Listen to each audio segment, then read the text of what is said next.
Hello and welcome to all of you. आप सभी लोगों का मेरे चैनल पे स्वागत है। सभी प्यारे बच्चों को जो एमबीए की प्लानिंग कर रहे हैं, डिज़र्विंग है, कैपेबल हैं, मैं उन्हीं से बात कर रहा हूँ।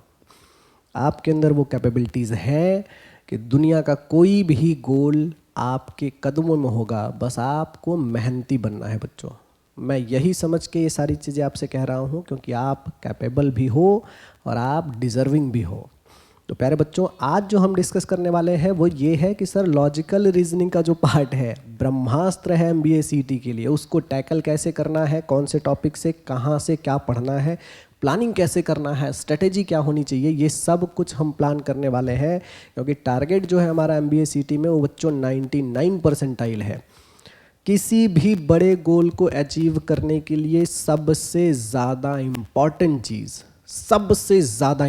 चीज़ सिर्फ एक है, वो है बच्चों आपका माइंडसेट। वो है आपका माइंडसेट। माइंडसेट का बहुत बड़ा इम्पैक्ट पड़ता है आपके गोल पे। अगर किसी चीज़ को करने में आपका माइंडसेट अच्छा नहीं है तो उसको करने में मज़ा नहीं आएगा और कुछ दिन के बाद आप होप खोने लगते हो कि सर मेरे से हो नहीं पाएगा। माइंडसेट एक बड़ी अच्छी चीज़ है बच्चों। एक एग्जांपल से समझिए कि अगर मैं ज़मीन पे ऐसे 2 फीट और ऐसा 8 फीट लंबा 2x8 फीट का कोई लकड़ी का पुट्ठा रख दूं और मैं कहूं कि भाई इस पे चल के दिखा, मैं आपको 10,000 दूंगा, तो हर इंसान उस पे चल लेगा और 10,000 ले लेगा।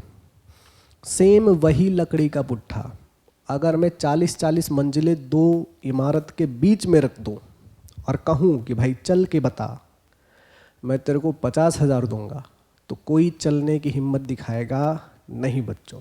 लकड़ी भी वही है, पुट्ठा भी वही है, प्रोसेस भी वही चलने का है, लेकिन खेल किसका हो गया? माइंडसेट का। क्यों चलना है? माइंडसेट का मतलब ये है, अच्छे माइंडसेट का मतलब ये है कि आपका वाई फैक्टर क्लियर होना चाहिए। क्यों? जब तक आपके पास एक स्ट्रांग वाला वाई फैक्टर नहीं है कि क्यों करना है, तब तक आप किसी चीज़ में शिद्दत से नहीं लगते।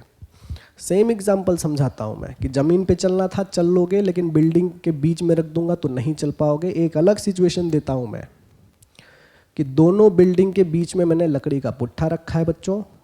सामने वाली बिल्डिंग के लास्ट फ्लोर पे आग लगी हुई है और मान लीजिए उसमें आपका भाई फंसा है। तो अगर मैं आपको पैसे नहीं भी दूंगा तब भी आप हिम्मत दिखाओगे और उस पर चलोगे। प्रोसेस भी वही है, लकड़ी का पुट्ठा भी वही है, लेकिन इस बार आपका वाई फैक्टर बदल चुका है, इसलिए आप ये काम करोगे ही करोगे। यही एग्जाम्पल हर जगह फिट होता है कि अगर किसी काम को करने का आपका वाई फैक्टर मजबूत नहीं है तो उस काम को करने में आपका मन नहीं लगेगा बच्चों। मजबूत वाई फैक्टर बन जाता है तो आपका माइंडसेट बहुत क्लियर हो जाता है। माइंडसेट सिर्फ ये है बच्चों कि एमबीए सीटी हमको किसी भी कंडीशन में क्रैक करना ही करना है। वाई फैक्टर ये हो सकता है कि आपको अपनी ज़िंदगी, अपने परिवार की ज़िंदगी, अपने रिलेटेड जितने भी भाई बहन हैं उनकी ज़िंदगी अच्छी बनानी है और आप उसमें कैपेबल हो। इसको बोलते हैं वाई फैक्टर क्लियर होना। ज़िंदगी में पैसा सब कुछ तो नहीं, लेकिन बहुत कुछ है। ज़िंदगी में पैसा होना बहुत बड़े स्ट्रॉन्ग पॉइंट में आता है बच्चों, इसलिए उसके पीछे लगो, वाई फैक्टर क्लियर रखो। मेरे बारे में थोड़ा जान लीजिए कि बड़े इंस्टीट्यूट कोई भी ऐसे बच्चे नहीं हैं जहाँ पे मैं बच्चों पढ़ाया ना हूँ। 12 से 13 साल का एक्सपीरियंस है। अब तक मैंने 70,000 से ज़्यादा बच्चों को ट्रेंड किया है। आज का जो टॉपिक है वो ये है कि लॉजिकल रीजनिंग को कैसे टैकल करना है। एक छोटी सी बात समझिए बच्चों, टोटल 200 मार्क का पेपर है, ध्यान से समझना तो माइंडसेट और क्लियर होगा आपका। 200 मार्क का पेपर है। लॉजिकल रीजनिंग और एब्स्ट्रैक्ट रीजनिंग को मिलाओगे ना तो 75 ये 25 ये, यानी 100 मार्क का तो यही आ गया। यानी पेपर को क्लियर करने के लिए 50% तो खाली रीजनिंग ही है। रीजनिंग आपका ब्रह्मास्त्र है बच्चों। रीजनिंग हर बच्चे को बहुत जल्दी समझ में आता है, अच्छा स्कोर भी कर सकते हैं अगर सही प्लानिंग आप कर लो तो। सही प्लानिंग कर लोगे, स्कोर बहुत अच्छा होने लग जाएगा। इसको मैं एमबीए सीटी के लिए ब्रह्मास्त्र मानता हूँ। ये ब्रह्मास्त्र आपने चला लिया MBA CT में तो निकलना ही निकलना है। अब ध्यान दो, 50% का मतलब समझ रहे हो बच्चों? 200 मार्क का पेपर है। अगर आपको 95 परसेंटाइल लेके आना है तो आपको 140 प्लस की ज़रूरत पड़ेगी, मिनिमम 140 तो चाहिए ही चाहिए। अब ध्यान से मेरी बात को समझना बच्चों, अगर 140 चाहिए, टाइम भी मैं लिख लेता हूँ, 140 चाहिए 150 मिनट में, तो आपको बहुत आराम से 90 परसेंटाइल से ऊपर मिलेगा ही मिलेगा। लेकिन 50% पार्ट किसका है? रीजनिंग का। 50% पार्ट का मतलब ये है कि 140 में से 70 मार्क तो आपको किस में लेके आने हैं? सिर्फ रीजनिंग में बच्चों। 70 मार्क 50%, टाइम भी 50% डिसाइड होगा, तो 150 मिनट का 50% यानी 75 मिनट। सही प्लानिंग है, यानी एक क्वेश्चन के लिए आपके पास 1 मिनट बच ही रहा है। सही तरीके से रीजनिंग की अगर आप प्लानिंग करो बच्चों तो आपका 70 मार्क बहुत आराम से आ सकता है। कुछ कुछ बच्चे 70, 75, 80 तक लेके जाते हैं। उतनी मेहनत अगर आप दे दोगे तो बहुत आराम से आ सकता है। तो माइंड सेट एकदम क्लियर रखो कि रीजनिंग को 75 मिनट देना है और 70 मार्क किसी भी कंडीशन में लेके आना है। ठीक है बच्चों? क्या करें कि सर ये आ जाए? थोड़ा वेटेज और सिलेबस पे चलते हैं बच्चों। ऐसा क्या करें कि सर ये 75 मिनट में 70 मार्क मिल जाए? अब ध्यान दो, परसेंटेज वाइज देखोगे, लॉजिकल रीजनिंग, एब्स्ट्रैक्ट रीजनिंग में 38 और 12 यानी 50% का वेटेज है। मैंने समझा दिया कि 75 मिनट में 70 क्वेश्चन चाहिए। लॉजिकल रीजनिंग, एब्स्ट्रैक्ट रीजनिंग में ज़रा देख लो सिलेबस क्या है। अरेंजमेंट्स पहला टॉपिक है, सिटिंग अरेंजमेंट एंड पजल। ध्यान दो बच्चों, आज मैं ये वीडियो जब बना रहा हूँ तो आज से MBA CT के एग्ज़ाम तक लगभग 50 दिन बचे हैं, लगभग 50 दिन। सबसे ज़्यादा वेटेज का टॉपिक है बच्चों सिटिंग अरेंजमेंट और पजल। आज से ही किसी भी पब्लिकेशन की बुक उठाओ आप, या फिर हमने जो कोर्स में ई-बुक दिया है उसको उठाओ, किसी भी पब्लिकेशन की बुक उठाओ आप। आज से डेली 3 सिटिंग अरेंजमेंट और 3 पजल करना ही करना है बच्चों। 3 सिटिंग अरेंजमेंट और 3 पजल करना ही करना है, क्योंकि अगर आप आज से 50 दिन की प्लानिंग करोगे तो लगभग 150 सिटिंग अरेंजमेंट और 150 पजल आप करना स्टार्ट कर चुके होगे, ख़त्म कर चुके होगे। जो बच्चा 150 मिनिमम 100 तो लगता ही लगता है कि आपकी वो कैपेबिलिटी बने कि एग्ज़ाम में आपका पजल 2 से 3 मिनट में बन जाए। अगर आप सिर्फ 4, 6, 8, 10 सिटिंग अरेंजमेंट पजल प्रैक्टिस करके जा रहे हो तो एक तो ये है कि आपसे बनेगा नहीं एग्ज़ाम में, और अगर बना भी तो टाइम बहुत ज़्यादा लेगा। इस बात को समझिए, कम से कम 100 सिटिंग अरेंजमेंट और पजल तो प्रैक्टिस करके जाना ही जाना है, तभी एग्ज़ाम में आपसे सिटिंग अरेंजमेंट पजल बनेगा और कम टाइम में बनेगा। इस टॉपिक की सबसे घटिया बात यह है कि सर एक तो बनता नहीं है, और अगर बनता भी है तो टाइम ज़्यादा लगता है। ये उन्हीं से बनता है जिनकी प्रैक्टिस अगले 30-35 दिन तक लगातार 3-4 सिटिंग अरेंजमेंट पजल करने के बाद ही वो आप कैपेबल बन पाओगे कि आपसे ये टॉपिक बन भी रहा है और आपका टाइम भी कम जा रहा है। कम से कम 30 दिन लगते ही लगते हैं, उससे पहले कुछ नहीं होता। तो अगले 50 दिन तक बच्चों लगातार आपको 3 सिटिंग अरेंजमेंट, 3 पजल सॉल्व करना ही करना है। क्रिटिकल रीजनिंग पे आओ बच्चों। जो क्रिटिकल रीजनिंग है, क्रिटिकल रीजनिंग का मतलब समझ रहे हो? डिसीजन मेकिंग में 5 टॉपिक आते हैं बच्चों। इन 5 टॉपिक में मैं आपको सही तरीके से लिखूं तो statement and argument, statement and assumption, statement and conclusion, cause and effect, course of action, ये 5 टॉपिक हैं। इन 5 टॉपिक के क्वेश्चन सबसे ज़्यादा बनते हैं। तो आप इन 5 टॉपिक पे डेली प्रैक्टिस करो, डेली। अच्छा, कुछ इसका कुछ इसका कुछ इसका कुछ इसका, ऐसा नहीं करना है। आज ये टॉपिक स्टार्ट करो तो 40-50 क्वेश्चन ऐसा 30 मिनट में मार दोगे, वो ख़त्म करो। दूसरे दिन ये करो, तीसरे दिन ये, चौथे दिन ये, पांचवें दिन ये, फिर यहीं से शुरू करो। पहले दिन ये, दूसरे दिन ये, तीसरे दिन अगर सेम क्वेश्चन भी आप कर रहे हो तो भी कोई बुराई नहीं है, क्योंकि रीजनिंग का मतलब है कि आपके पास किसी भी चीज़ के लिए एक वैलिड रीज़न होना चाहिए। रीज़न से ही रीजनिंग शुरू होता है बच्चों। अगर आपके पास वैलिड रीज़न नहीं है तो आपका रीजनिंग अच्छा नहीं है। एक छोटा सा एग्जांपल मैं आपको दे रहा हूँ। अगर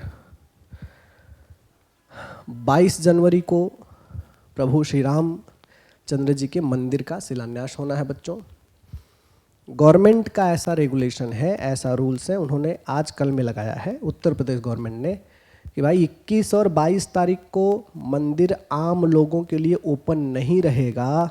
इसमें खाली वीवीआईपी आएंगे, वीआईपी आएंगे, नेता आएंगे, मंत्री आएंगे, कमिश्नर आएंगे और बड़े यूट्यूबर आएंगे, सेलिब्रिटीज़ आएंगे, या फिर वही आएंगे जिनको न्योता मिला है। साफ साफ रेगुलेटरी पारित किया है गवर्नमेंट ने कि 21-22 को पूजा में सिर्फ वही आएंगे जिनको इनविटेशन भेजा गया है। अब एक बात बताइए, मुझे इनविटेशन नहीं आया है, लेकिन अगर मैं 22 तारीख को पहुंच जाऊं तो बताओ सही होगा कि गलत? अब मैं रीज़न चाहे जो दूं कि नहीं मेरा भी भगवान है, मेरा भी मंदिर है, मुझे भी जाना पड़ेगा, ऐसा वैसा, आप रीज़न 50 दो, मेरी भी आस्था है, मैं बहुत मानता हूँ, मैं बहुत पूजा करता हूँ।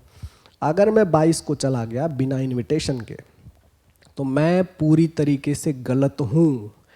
कभी भी क्रिटिकल रीजनिंग में इमोशनल होके आंसर नहीं देना है बच्चों, कभी भी इमोशनल होके नहीं देना है। क्यों? क्योंकि अगर कोई डिसीज़न, कोई रूल गवर्नमेंट अथॉरिटीज़ के द्वारा बनाई गई है रिटन में, तो हमेशा उसको फॉलो करना ही करना है और हमेशा उसको सही बोलना ही बोलना है। क्रिटिकल रीजनिंग आपके जो इमोशनल चीज़ें हैं ना, जो इमोशनल मिस्टेक्स हैं, उससे बचाती है आपको। इसलिए क्रिटिकल रीजनिंग की प्रैक्टिस जितनी भी बार कर सकते हो उतनी भी बार करो। क्रिटिकल रीजनिंग उनका अच्छा होता है जो ज़्यादा इमोशनल होके नहीं सोचते हैं, क्योंकि क्रिटिकल रीजनिंग में इमोशन बहुत खतरनाक चीज़ है। इसके कुछ रूल्स हैं, रेगुलेशंस हैं। मैंने सिलेबस में 5 टॉपिक एकदम अच्छे से बेहतरीन लेवल पे समझा के करवाया है बच्चों। ज़रूर इसकी प्रैक्टिस डेली के डेली कीजिए। तो ये 2 टॉपिक हो गया। उसके बाद सबसे ज़्यादा वेटेज का क्या है बच्चों? Data sufficiency. ध्यान दीजिए कि डेटा सफिशेंसी आपका तब तक अच्छा नहीं होगा बच्चों जब तक आपका डायरेक्शन, सिलॉक्स, blood relation series, coding decoding, coded inequalities, ये सब टॉपिक अगर आपके अच्छे नहीं हैं तो डेटा सफिशिएंसी तो अच्छा हो नहीं सकता। तो आप डायरेक्शन पे फोकस कीजिए, डेली प्रैक्टिस कीजिए। सिलॉक्स बड़ा बेहतरीन टॉपिक है। मेरे कोर्स में मैंने जो सिलॉक्स करवाया है, विदाउट यूजिंग पेन और पेपर आप पूरा सिलॉक्स सॉल्व कर सकते हो। बाकी जगह सिलॉक्स में आपको वेन डायग्राम, ऐसा डायग्राम, पेन और पेपर यूज़ करना पड़ेगा बच्चों। जो बच्चे मेरे से सिलॉक्स पढ़ रहे हैं उनके 5 सिलॉक्स के क्वेश्चन ज़्यादा से ज़्यादा 2 मिनट में हो सकते हैं विदाउट यूजिंग पेन और पेपर। तो सिलॉक्स ख़त्म कीजिए, ब्लड रिलेशन कीजिए, कोडिंग डिकोडिंग कीजिए, उसके बाद ही आप डेटा सफिशिएंसी सॉल्व कर पाएंगे। हर टॉपिक के मिनिमम 100-100, 150-150 क्वेश्चन प्रैक्टिस करके जाइए, क्योंकि अगर आप टॉपिक में 20-30 क्वेश्चन प्रैक्टिस कर रहे हैं तो ज़्यादा से ज़्यादा 15 से 20% तक टॉपिक क्लियर होता है। लेकिन अगर आप किसी टॉपिक के 100-150 क्वेश्चन प्रैक्टिस कर लो बच्चों, 100 से लेके 150 क्वेश्चन अगर आपने प्रैक्टिस कर लिए तो वो टॉपिक आपका धीरे धीरे एक्सेलेंट होने लगता है। तो ये आपको ज़रूर करना है बच्चों। इसी हिसाब से, इसी सीक्वेंस से चलिए। अब देखिए, एब्स्ट्रैक्ट रीजनिंग में बड़ा सिंपल होता है। एब्स्ट्रैक्ट रीजनिंग बहुत सिंपल। 3 टॉपिक है, series, analogy, odd one out. ये ऐसा टॉपिक है बच्चों कि अगर कोई बिना पढ़े भी जाए तो भी 60-70% तक सही आता है। इसकी प्रैक्टिस डेली कीजिए। सीरीज में देखो क्या क्या आएगा बच्चों। नंबर सीरीज आएगा, अल्फ़ाबेटिकल सीरीज आएगा, उसमें अल्फ़ा न्यूमेरिक सीरीज आएगा, ये तो अलग सीरीज़ हो गए। एब्स्ट्रैक्ट में डायग्राम वाले सीरीज़ चलते हैं, डायग्राम वाले, इमेज वाले सीरीज़ चलते हैं। इसकी प्रैक्टिस डेली करिए। कभी कभी होता है ऐसा है कि क्वेश्चन बड़े सिंपल होते हैं लेकिन दिमाग कंफ्यूज होता है डायग्राम को देख के। तो इन तीनों टॉपिक की प्रैक्टिस भी डेली के डेली आपको करना है। कम से कम 30-30 क्वेश्चन तीनों टॉपिक के तो आपको प्रैक्टिस करना ही करना है। कहाँ से प्रैक्टिस करेंगे? किसी भी पब्लिकेशन की बुक आप उठाओ, चाहे PDF ले लो, ऑनलाइन जाके खोज लो, या फिर जो मैंने ई बुक दिया है आपको, क्योंकि मैं अपने कोर्स के साथ 3 ई बुक फ्री दे रहा हूँ, क्वांटिटेटिव एप्टीट्यूड का, रीजनिंग का और इंग्लिश का। तो यहाँ से प्रैक्टिस करो। इवन रीजनिंग में खाली इतना आपने कर लिया ना, 1-2 बार ये भी करके गए तो बहुत आराम से रीजनिंग में अच्छा स्कोर आ सकता है। रीजनिंग का पार्ट बच्चों बहुत इम्पॉर्टेंट है और ब्रह्मास्त्र है आपके लिए, जो डूबने से आपको बचा सकता है। इसकी प्लानिंग बहुत तगड़ी कीजिए। बचे हुए 50 दिन में रीजनिंग अच्छे लेवल पे लेके जाइए, और टाइम लगता है, 25-30 दिन तो मिनिमम लगता ही लगता है रीजनिंग अच्छा होने में। डेली 3 से 4 घंटे पढ़ाई का प्लान बनाइए, क्योंकि अब बिल्कुल सब कुछ स्किप कर लीजिए, दुनिया से गायब हो जाइए, मोबाइल का यूज़ एकदम कम कर दीजिए। लगिए अगले 2 महीने के लिए खुद को आइसोलेशन में डाल दीजिए कि पता ही नहीं चले कि ज़िंदा हो कि मर गए हो। तभी आपका MBA CT में बच्चों अच्छा स्कोर आ सकता है। और अगर अच्छा स्कोर आया तो जिस सपने की मैं बात कर रहा था, आपको अच्छा कॉलेज मिलेगा। अच्छा कॉलेज मिला तो अच्छा पैकेज मिलेगा। अच्छा पैकेज मिला बच्चों तो ज़िंदगी अच्छी बनेगी। Thank you so much. Take care. Bye bye.